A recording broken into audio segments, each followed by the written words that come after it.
इस कहानी की नायिका बीनू, जो कि गांव से आकर शहर में रहने लगी थी। बीनू का संबंध उसके पति के छोटे भाई से था। देवर की शादी होने के बाद बीनू अकेली रह गई। फिर उसकी तलाश शुरू हुई। उसे एक अच्छा नौजवान चाहिए था जो उसकी प्यास बुझा सके। वही कुछ दिनों में ही उसको एक नौजवान मिल गया। वह उससे मिलने जुलने लगी। बीनू कहती है, पहली बार मैं उससे परेड पर मिली थी, जहां उससे मिलने के बाद वह होश में नहीं रही। उसकी शारीरिक इच्छाएं जागने लगी। बीनू कहती है, मैं अपने आप पर काबू नहीं रख पा रही थी कि मैं उस नौजवान को अपने घर बुलाकर उससे संबंध बनाओ, तभी मेरी प्यास बुझेगी। बीनू कहती है, एक बार गर्मियों के दिन थे। जिस घर में हम रहते थे उसके मकान मालिक कहीं गए हुए थे। मैं अकेली थी। मैंने उस नौजवान को अपने घर बुलाया। पहले तो हम दोनों बाथरूम में जाकर नहाए। उसने मुझे नहलाया, मेरे पूरे शरीर पर साबुन लगाया। उसके हाथ लगाते ही मुझे बहुत सुख मिल रहा था। फिर हम दोनों नहाकर कमरे में चले गए। फिर हम दोनों ने एक दूसरे को बहुत प्यार किया। रात भर हम सो ना सके, एक दूसरे को बहुत प्यार किया, पर मेरी इच्छा है पता नहीं क्यों पूरी ही नहीं हो रही थी। मुझे हर कोई नया नौजवान अच्छा लगता और उससे बात करने की इच्छा होती। बीनू कहती है, मुझे हर नौजवान से बातें करना, नए दोस्त बनाना और उनसे संबंध बनाने की इच्छा जागने लगी। बीनू कहती है, जहां हम रहते थे वहीं पास में एक दुकान थी जिससे मैं सामान लिया करती थी। वह भी मुझे अच्छा लगने लगा। अक्सर वो मुझे सामान देने मेरे घर पर ही आ जाया करता था। जब बच्चे स्कूल चले जाते थे तब वह आकर मुझे सामान के बहाने मुझे किस करना, मेरे शरीर पर हाथ फेरना मुझे अच्छा लगता था। फिर मेरी बात उससे होने लगी। अक्सर बच्चों के स्कूल जाने के बाद हाँ मेरे कमरे में आ जाया करता था और मेरी प्यास बुझा जाता था। वह मुझे जानू कहकर बुलाता था। मुझे बहुत अच्छा लगता था। वह मुझे सामान देता था, उसके पैसे भी नहीं लेता था। दिन ब दिन मेरे उससे संबंध गहरे होते गए और मेरी बहनें भी उससे बात करने लगी, मानो जैसे हमारे ही परिवार का एक हिस्सा हो। इस बात का पता जब मेरे पहले वाले बॉयफ्रेंड को लगा तो वह गुस्सा हुआ और बहुत हंगामा किया। मैंने जैसे तैसे कहकर उसको मना लिया और कहा, मैं सिर्फ तुमसे ही प्यार करती हूँ। मेरी सुंदरता और मेरे बात करने के तरीके से हर कोई मेरी बातों में आ जाता है। फिर मैं दोनों से बातें करने लगी और दोनों से मिलने लगी। बीनू कहती है, मैं इस इंतजार में रहती हूँ कि कब स्कूल की छुट्टी हो और मैं अपने बच्चों को अपनी छोटी बहन के यहाँ अक्सर भेज दिया करती थी और मैं घर पर अकेली रहती। फिर मैं अपने बॉयफ्रेंड को रात में बुला लिया करती थी। अब मेरे पास मेरी प्यास बुझाने के लिए 3 लोग थे, एक मेरा पति, दूसरा मेरा बॉयफ्रेंड, तीसरा मेरा पास की दुकान वाला मेरा पति। जब कभी आता था पर मेरी इच्छा उसके साथ करने में नहीं होती थी क्योंकि वह गंदा रहता था। ना ही वह दिन आता था और ना ही उसको सेक्स करना आता था। मैं अपनी इच्छाएं मारकर अपने पति के साथ करती थी। एक दिन मेरे पहले वाले बॉयफ्रेंड ने मेरी और मेरे पास वाली दुकान वाले की चैटिंग, जो कि मैं व्हाट्सएप पर करती थी, उसने देख ली। उसमें, जानू मैं तुमसे बहुत प्यार करता हूँ, कोई सितम डाले तुम फिक्र नहीं करना, हम तुम्हारे हैं, तुम्हारी कसम, ऐसी चैटिंग थी। उसे देखकर मेरा पहले वाला बॉयफ्रेंड बहुत नाराज हुआ, पर मैं दोनों में से किसी को नहीं छोड़ना चाहती थी। तो मैंने अपने बहन के पति से कहा, मुझे एक नई सिम दे दो। उसने सिम लाकर दे दी।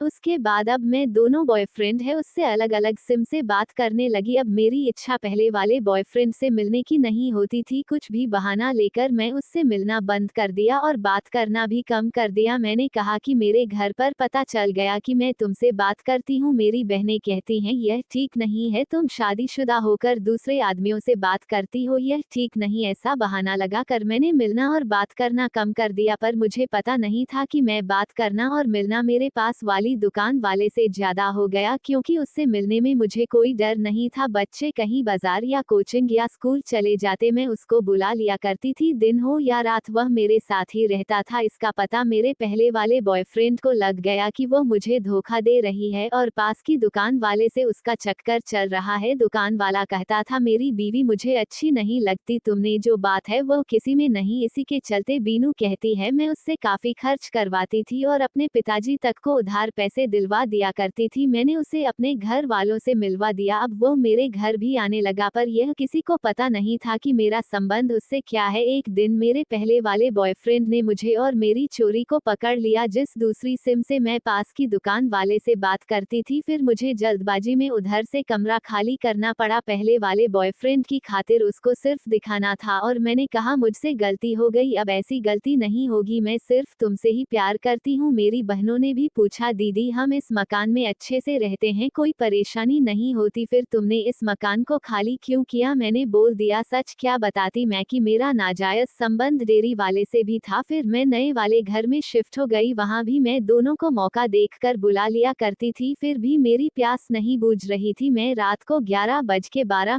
बजे अपने कमरे पर बुला लिया करती थी और सुबह 5 बजे जाने की बोल दिया करती थी। इन घंटों में वह मेरे पूरे शरीर के अंग अंग में रात भर दिया करता था मेरी इच्छा है और बढ़ने लगी। मैं बोलती थी मेरी कमर उठ रही है, अब तो कुछ करो। जब मैं गांव जाती थी तब वो मुझे आधे रास्ते तक छोड़ने जाता था। अक्सर मैं अकेले जाना पसंद करती थी, जिससे मैं अपने बॉयफ्रेंड के साथ गांव जाना और गांव से आना उसी के साथ अच्छा लगता था। फिर कोरोना वायरस आ गया, उसके बाद हम गांव चले गए क्योंकि स्कूल बंद हो गए थे, तो गांव ही रहना पड़ा। एक दिन में कुछ काम से शहर आई कि हम अपना सामान गांव ले जाएंगे, फालतू किराया क्यों दे। मैं कमरे में अकेली थी, मैंने अपने पहले वाले बॉयफ्रेंड को बुला लिया और रात भर हमने खूब मजे किए। वह मेरा आखिरी दिन था शहर में। मैं सामान लेकर गांव चली गई। बीनू कहती